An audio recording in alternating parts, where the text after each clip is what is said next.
आज की इस वीडियो में आपको बताने वाला हूँ आप कैसे अपने स्प्रिंग बूट के प्रोजेक्ट को मोंगोडीबी डाटाबेस से कनेक्ट कर सकते हो। और फिर आप कनेक्ट करने के बाद मतलब आप उसमें डाटा भर सकते हो, फिल कर सकते हो, इंसर्ट कर सकते हो, डिलीट कर सकते हो, अपडेट कर सकते हो, बहुत सारी चीज़ें कर सकते हो डाटाबेस के साथ। बट पहले आपको क्या करना है, डाटाबेस कनेक्ट करना है। तो डाटाबेस कनेक्ट करने से पहले डाटाबेस रन होना चाहिए। तो मैंने पिछले वाली वीडियोज़ में ऑलरेडी बता रखा है कैसे आप डाटाबेस को सेटअप कर सकते हो। डॉकर का यूज़ करके एकदम बहुत ईजिली सेटअप कर सकते हो। 2 कमांड में रन करने के लिए लिखना बस सिर्फ डॉकर कंपोज अप और ये डाटाबेस रन कर देगा। यहाँ पे देखो मेरा डाटाबेस अब हो गया है।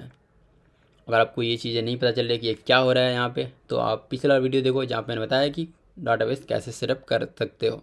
और ये कोई जरूरी नहीं है कि डाटाबेस सेटअप आप डॉकर की तरफ से ही करो, आप डाटाबेस किसी भी तरह से करो। मतलब बस डाटाबेस आप रन करो लोकल पे, क्योंकि रन करने के बाद आप चाहो तो डॉकर से रन करो, चाहो तो आप डायरेक्टली मोंगोडीबी को इंस्टॉल करके कमांड लाइन से रन करो। तो जैसे मतलब डॉकर का नहीं यूज़ करो उससे मतलब नहीं है। बट ठीक है, अभी मैं यहाँ पे यूज़ कर रहा हूँ। और मैंने पिछले वाले वीडियोज़ में ही यहाँ पे कलेक्शन ही बना लिया था। तो यहाँ पे जैसे देखो मैं डाटाबेस यूआई एक्सेस कर रहा हूँ मोंगो एक्सप्रेस का। और यहाँ पे मेरे पास एक डाटाबेस मैंने क्रिएट किया था टेस्ट, और यहाँ पे एक कलेक्शन बनाया था यूज़र डिटेल। आप चाहो तो कलेक्शन नहीं बना सकते हो, कलेक्शन कंट्रोल मतलब कलेक्शन को आप मैनेज कर सकते हो अपने स्प्रिंग बूट के प्रोजेक्ट से। बस डाटाबेस जो है आपका नहीं मैनेज होता, तो डाटाबेस आपको बताना पड़ेगा कौन से डाटाबेस से मुझे कनेक्ट करना है। इसलिए यहाँ पे मैंने क्रिएट करा था डाटाबेस टेस्ट से, इसलिए मैं कनेक्ट करूँगा टेस्ट में ही। अगर आप चाहो तो रेफरेंस लेना तो यहाँ पे सेम रेफरेंस ले सकते हो जो मैंने पिछले वाले वीडियो में बताया था।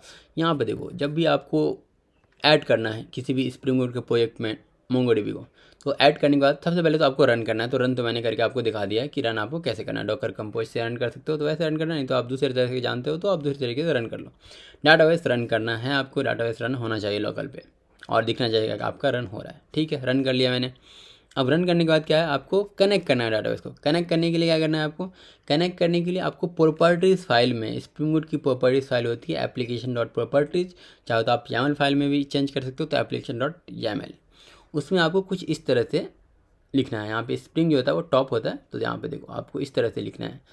स्प्रिंग रहेगा सबसे टॉप पे, spring dot data dot MongoDB dot URI। और इसमें देखो सबसे पहले आपको मोंगोडीबी देना है, उसके बाद यूज़र नेम। अब जैसे कि मैंने कन्फिगरेशन में लिख रखा है, यूज़र नेम जो एडमिन है और पासवर्ड जो सिस्टम है। डॉकर कन्फिग में आप चाहो तो देख सकते हो, जो मैं जो डॉकर का पिछला वीडियो बनाया वहाँ पे। तो ये आपको क्रेडेंशियल देना है एडमिन का, जो भी क्रेडेंशियल है वो। उसके बाद से आपका कौन सा IP पे रन कर रहा है। अभी मैं लोकल होस्ट पे रन करूँ अपने सेम कंप्यूटर पे, तो मैं लोकल होस्ट यूज़ करूँगा। उसके बाद कौन सा पोर्ट है, तो मैं पोर्ट 27021 से जो कि डिफ़ॉल्ट पोर्ट है मोंगोडीबी का, उसी पर रन कर रहा हूँ। आप चाहो तो पोर्ट को चेंज भी कर सकते हो। उसके बाद आपको बताना है कौन सा डाटाबेस। तो अभी यहाँ पे टेस्ट डाटा मैंने दे रखा है डमी के लिए, यहाँ पे क्योंकि टेस्ट वाला बनाया मैंने, तो यहाँ पे यूज़ करूँगा टेस्ट डाटा की जगह टेस्ट। और उसके बाद किस से कनेक्ट करना है, यहाँ पे तो एडमिन डाटाबेस से मैं चाहता हूँ कनेक्ट करना, ये क्रेडेंशियल का यूज़ करके, तो इसलिए मैं ऑथ सोर्स एडमिन रखूँगा। तो जनरली आप सब कुछ सेम ही रखोगे, बस सिर्फ डाटाबेस जो है आप जो भी नया बनाओगे तो वो डाटाबेस का नाम दे देना है। तो अभी के लिए मैं टेस्ट यूज़ करूँगा और ये डाटाबेस का नाम दे दूंगा। तो अब सबसे पहले तो इसको कॉपी करना है इस प्रॉपर्टीज़ को। उसके बाद आपको चला जाना अपने स्प्रिंग बूट के प्रोजेक्ट में। तो सबसे पहले आपको आ जाना है एप्लीकेशन डॉट प्रॉपर्टीज़ फाइल पे, जो कि आपका रिसोर्स में रहेगा। और मैंने प्रॉपर्टीज़ को रीनेम कर दिया YAML से, क्योंकि YAML में जो लिखने का सिंटैक्स होता है वो थोड़ा सा क्लियर होता है और अच्छा रहता है, इसलिए मैं YAML प्रीफर करता हूँ। और आपको मैं रिकमेंड करूँगा कि आप भी YAML प्रीफर करो। बट ठीक है, प्रॉपर्टीज़ फाइल में भी आप चाहते हो लिखना तो कोई दिक्कत की बात नहीं, डॉट प्रॉपर्टीज़ फाइल यूज़ करो। और यहाँ पे मैं सेम प्रॉपर्टी यूज़ कर लूँगा spring dot data dot MongoDB dot URI। But यहाँ पे क्योंकि एक की को आप दोबारा इनिशियलाइज नहीं कर सकते, तो इसको मैं हटा दूँगा और ये डाटा जो स्प्रिंग के अंदर ही आ जाएगा। तो ठीक है, यहाँ पे भी ये सारी चीज़ें भी हो गई। यहाँ पे सब कुछ सेम रहेगा। मुझे डाटाबेस का नाम मैंने टेस्ट रखा था, तो इसलिए मैं टेस्ट यूज़ कर रहा हूँ और बाकी चीज़ें सेम ही रहेगी। अब मैं इसको रन करके चेक करूँगा कि क्या ये डाटाबेस से कनेक्ट हो पा रहा है नहीं हो पा रहा है। बट उससे पहले ये सोचो आप कि इसको पता कैसे कि ये मोंगोडीबी का सपोर्ट कहाँ से आया इसमें। तो जनरली क्या होता है कि जब भी आप मैविन के प्रोजेक्ट यूज़ करते हो तो उसमें आपको सपोर्ट ऐड करना पड़ता है, डिपेंडेंसी ऐड करनी पड़ती है।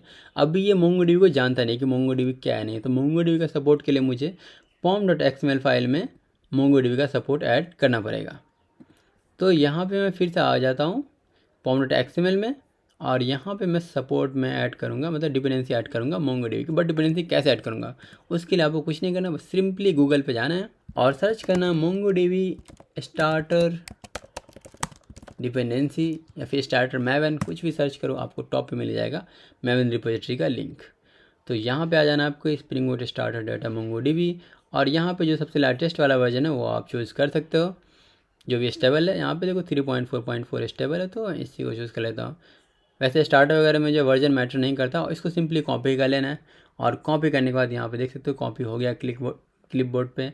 उसको बस पेस्ट करना है, आपके डिपेंडेंसी में पुट कर देना है। तो यहाँ पे मैं डिपेंडेंसी में पुट कर दूंगा। अभी ये मैवन का सपोर्ट ऐड हो रहा है।